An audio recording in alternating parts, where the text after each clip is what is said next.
Di suatu sore, seorang pria sedang mengetuk pintu rumah kenalannya.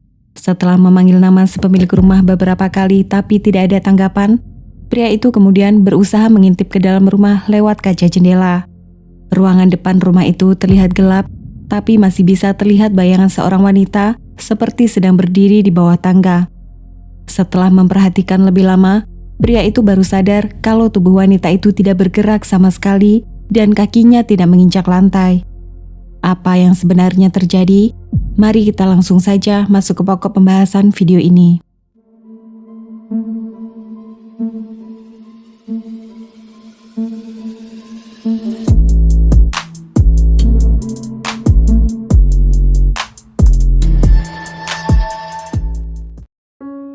Pada video kali ini kita akan kembali membahas sebuah kasus kejahatan yang terjadi di Amerika Serikat. Lloyd Narrator dan Michelle Lowndes pertama kali bertemu pada tahun 1989. Waktu itu mereka masih duduk di bangku sekolah menengah dan belajar di sekolah yang sama. Tidak lama setelah berkenalan, keduanya saling tertarik satu sama lain dan resmi menjadi sepasang kekasih. Beberapa bulan setelah pesta kelulusan, tepat pada tahun 1991, Lloyd dan Michelle memutuskan untuk melanjutkan hubungan mereka ke jenjang pernikahan. Setelah menikah, Lloyd dan Michelle sama-sama melanjutkan pendidikan di University of Idaho. Lloyd mengambil jurusan Computer Engineering, sedangkan Michelle lebih tertarik mengambil jurusan sastra Inggris. Setelah lulus kuliah, mereka tinggal menetap di kota Corning, sebuah kota kecil yang terletak dekat daerah upstate, negara bagian New York. Lloyd kemudian mulai bekerja dan meniti karir sebagai senior engineer di Corning Incorporated, sebuah perusahaan yang memproduksi barang-barang terbuat dari kaca dan keramik. Sedangkan Michelle melahirkan 3 orang putri dan lebih memilih menjadi ibu rumah tangga. Michelle sangat menikmati perannya menjadi seorang ibu.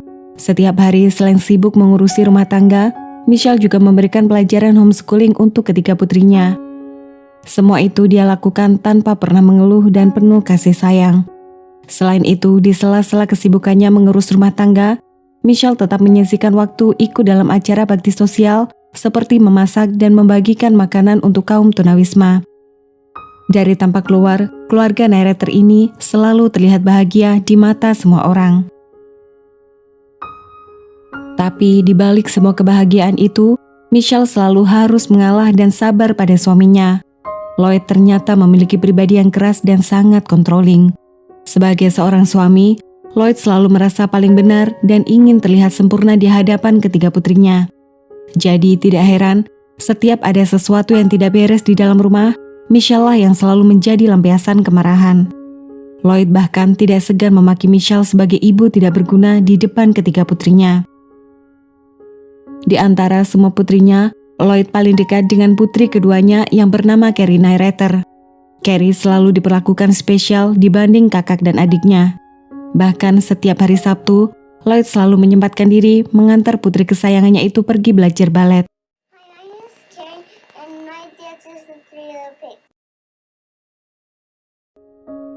Singkat cerita, setelah ketiga putrinya mulai menginjak usia remaja, Michelle memutuskan untuk lebih mandiri dan menerima pekerjaan sebagai dosen sastra Inggris di Corning Community College. Lalu pada tahun 2008, krisis keuangan melanda Amerika dan seluruh dunia. Banyak perusahaan terpaksa harus melakukan perampingan karyawan. Saat itu Lloyd termasuk salah satu dari karyawan yang dirumahkan dan harus kehilangan pekerjaan. Lloyd kemudian terpaksa harus mencari pekerjaan lain dengan mengirim lamaran ke banyak perusahaan. Sampai akhirnya Lloyd mendapat sebuah pekerjaan di kota Princeton yang terletak di negara bagian New Jersey. Karena memerlukan waktu 5 jam berkendara dari Corning, Lloyd terpaksa harus menetap di Princeton dan hanya pulang ke rumah pada akhir pekan. Setelah bekerja beberapa lama di perusahaan barunya itu, Lloyd menjalin hubungan dekat dengan salah satu teman kantornya. Dan tepat pada tahun 2013, Lloyd tiba-tiba menggugat cerai istrinya. Meski pada awalnya sangat terkejut, Michelle berusaha tabah dan menerima keputusan itu. Pengadilan kemudian memutuskan anak pertama mereka tinggal bersama Lloyd. Sedangkan hak asuh atas Carrie dan si bungsu berada di tangan Michelle. Lloyd juga diharuskan membayar uang tunjangan untuk kedua putrinya sampai mereka mencapai usia dewasa. Lloyd tidak mau menerima putusan itu. Dia kemudian mengajukan banding mengenai masalah pembayaran uang tunjangan dan menuntut hak asuh atas semua putrinya. Selama hampir 5 tahun, Lloyd telah mengajukan 26 kali upaya banding, tapi permintaannya tidak pernah disetujui pengadilan. Di sisi lain, perceraian tersebut akhirnya berdampak buruk bagi hubungan Michelle dengan Carrie. Michelle selalu disalahkan oleh Carrie sebagai penyebab dia tidak bisa lagi tinggal dengan ayahnya. Singkat cerita, setelah tamat SMA, Carrie diterima berkuliah di kota Rochester, tepatnya di Rochester Institute of Technology, mengambil jurusan Computer Engineering. Sebagai informasi, kota Rochester berjarak sekitar 160 km dan dapat ditempuh dalam waktu 2 jam berkendara dari Corning. Carrie kemudian memutuskan untuk keluar dari rumah. Lalu saat kasus ini terjadi, sekitar bulan Agustus 2017, Carrie sedang sibuk pindahan agar bisa tinggal dekat tempat kuliahnya. Pada tanggal 28 Agustus 2017 hari Senin, putri bungsu Michelle yang berusia 14 tahun kebetulan memiliki jadwal latihan renang. Seorang pria yang berteman baik dengan Michelle datang ke rumah untuk menjemput si bungsu pergi ke kolam renang bersama putrinya. Seperti kita tahu, setelah mengintip kondisi dalam rumah, pria itu segera melakukan panggilan 911. I'm concerned. So she's just standing there not moving? Kind of hard to tell. Dark. Para petugas polisi yang tiba di lokasi melihat sebuah pemandangan yang mengerikan. Michelle Narrator yang berusia 46 tahun pada saat itu ditemukan dalam keadaan tidak bernyawa dengan posisi tergantung di bawah tangga. Seluruh wajahnya sudah membiru dan terdapat seutas tali hitam melingkar di bagian leher. Melihat kondisi seperti itu, polisi menduga Michelle telah mengakhiri hidupnya sendiri. Namun yang aneh, setelah melakukan penggeledahan, tidak ditemukan pesan apapun di dalam rumah. Putri bungsu Michelle juga tidak jelas di mana keberadaannya. Beberapa jam kemudian, Carrie melakukan panggilan 911 untuk mengkonfirmasi kebenaran kabar bahwa ibunya telah meninggal dunia. Dalam pembicaraan itu, polisi juga diberitahu bahwa si bungsu sedang bersama dengannya di Rochester. This is Lieutenant Heverly. Can I help you? Hi, my name is Carrie. My friends called me earlier today and told me about my mom. And that she, I'm sorry. That's okay. They called and told me that my mom killed herself. Yeah, we are looking into it. And still with you now? Yeah, she's in my apartment. Lloyd yang diberitahu bahwa istrinya meninggal juga segera berkendara ke kota Corning. Laporan hasil forensik pihak kepolisian menunjukkan adanya tanda bekas tali pada bagian dagu korban. Tanda itu diyakini akibat perbuatan seseorang yang menarik tali dari arah belakang. Tidak hanya itu, polisi juga menemukan kondisi ranjang tempat tidur dalam keadaan tergeser seperti terjadi perkelahian di dalam kamar. Polisi akhirnya menyimpulkan bahwa Michelle telah dihabisi nyawanya oleh seseorang, dan si pelaku telah merekayasa tempat kejadian perkara untuk mengelabuhi semua orang.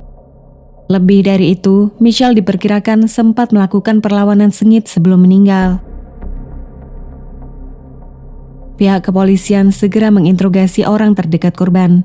Ginny Londi, ibu Michelle, memberi masukan pada polisi agar memusatkan penyelidikan pada mantan suami anaknya. Ginny yakin Lloyd tahu apa yang telah terjadi. Lloyd yang masih berada di Corning segera dijemput untuk dimintai keterangan. Know of that from past behaviors, that there was an occasion where Michelle was having a tantrum, that she would open the door and scream things down the stairs and then slam her bedroom door, and did that so many times, she actually broke the door frame. Really pushed me out of her life. Kepada para petugas polisi, Lloyd mengatakan bahwa Michelle memang mengalami depresi sejak lama. Jadi tidak heran bila mantan istrinya itu mengakhiri hidupnya sendiri. Ketika ditanya mengenai keberadaan dirinya pada hari kejadian, Lloyd mengaku sedang berada di Rochester membantu putrinya pindahan apartemen. Lalu pada malam hari dia membuka sebuah kamar hotel dan menginap 1 malam di kota itu. Polisi langsung menetapkan Lloyd sebagai tersangka utama setelah tahu dia berkata bohong. Karena dari hasil pemeriksaan rekaman kamera CCTV hotel, polisi mendapati Lloyd dan Carrie keluar dari kamar sekitar pukul 10 malam. Setelah itu dengan menggunakan mobil Carrie, mereka berdua berkendara pergi meninggalkan hotel.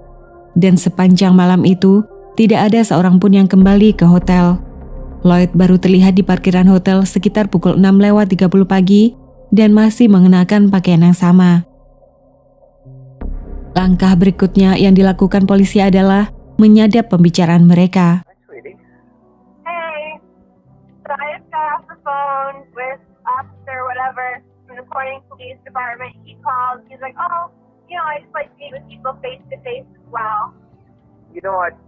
I'd like you to not do that if you can avoid it. Tell him I'm sorry. I got a counseling appointment back in New Jersey tonight. I got to get to my counseling appointment. Tell him this has been really hard on me. Yeah, Could you cry? I'm like, You cry and say, I'm sorry, I have to go. God, it would be nice if it was just over. that would be the dream. Well, that's really all I got to suggest right now. Dalam pembicaraan itu, Carrie melapor pada ayahnya bahwa dia mendapat panggilan ke kantor polisi. Lloyd lalu menyarankan agar Carrie menghindar atau tidak usah datang sama sekali. Tapi bila terpaksa harus datang, dia disuruh pura-pura menangis saat berbicara dengan para petugas polisi. Carrie akhirnya dijemput ke kantor polisi. Setelah diinterogasi berjam-jam, Carrie mengakui apa yang sebenarnya terjadi pada ibunya. Menurut penuturan Carrie, seminggu sebelum hari kejadian, ayahnya mengeluh bahwa dia sedang mengalami masalah keuangan dan memiliki banyak hutang. Jumlah tagihan kartu kreditnya sudah mencapai angka $100.000 atau sekitar 1,5 miliar rupiah. Jadi, jangankan harus membayar uang tunjangan, untuk bertahan hidup saja sudah sangat sulit. Oleh karena itu, Lloyd mengaku dia sudah tidak tahan lagi dan ingin mengakhiri hidupnya sendiri.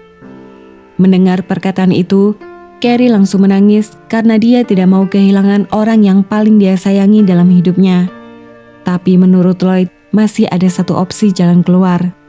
Opsi itu tidak lain dan tidak bukan adalah menghabisi nyawa ibunya.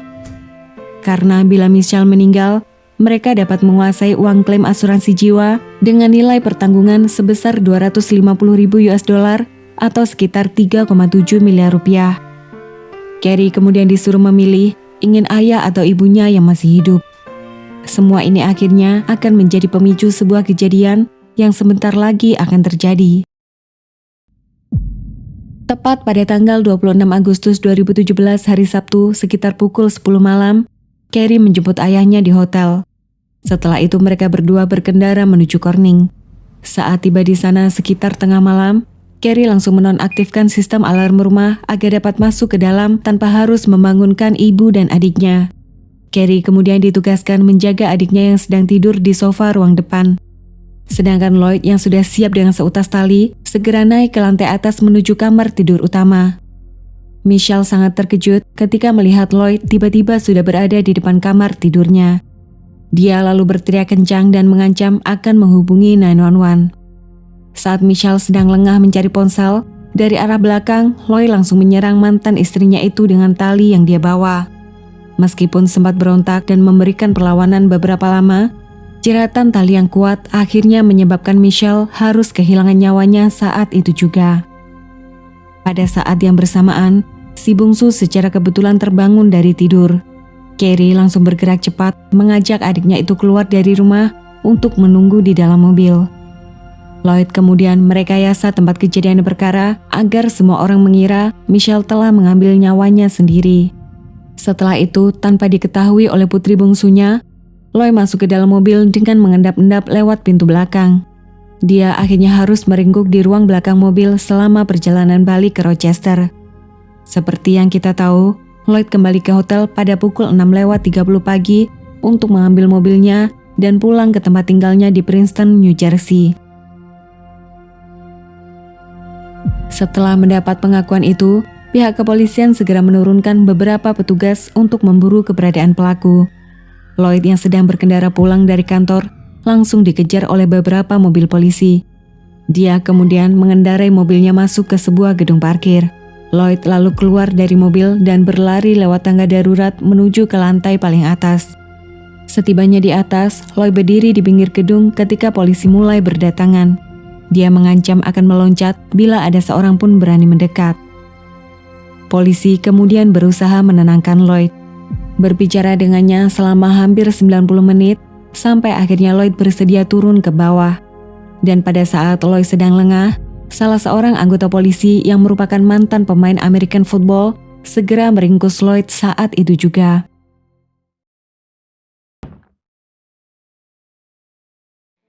Carrie dan Lloyd kemudian resmi ditahan dengan dakwaan telah mengambil nyawa Michelle Narrator. Pada tanggal 4 Desember 2018, Lloyd Narrator yang berusia 48 tahun pada saat itu mengaku bersalah telah mengambil nyawa mantan istrinya dan dijatuhi hukuman penjara seumur hidup tanpa kemungkinan bebas bersyarat. Lloyd mengaku bahwa motif utama dari tindakannya adalah ingin menguasai uang klaim asuransi jiwa. Lloyd Nyrider will now be spending the rest of his life behind bars without parole as of this morning. Back in October, Lloyd pleaded guilty to first-degree murder. Sedangkan Carrie Narrator yang berusia 20 tahun pada saat itu diberi hukuman 3 tahun penjara. Pada tahun 2020, setelah menjalani masa tahanan selama 2 tahun, Carrie dibebaskan dari penjara dan tinggal di negara bagian New Jersey hingga hari ini. Dia dikabarkan berusaha menjalani hidup yang tenang dan selalu menghindar dari keramaian. Oke everyone, sampai di sini dulu cerita kali ini. Terima kasih sudah menonton dan sampai jumpa di pembahasan yang lain.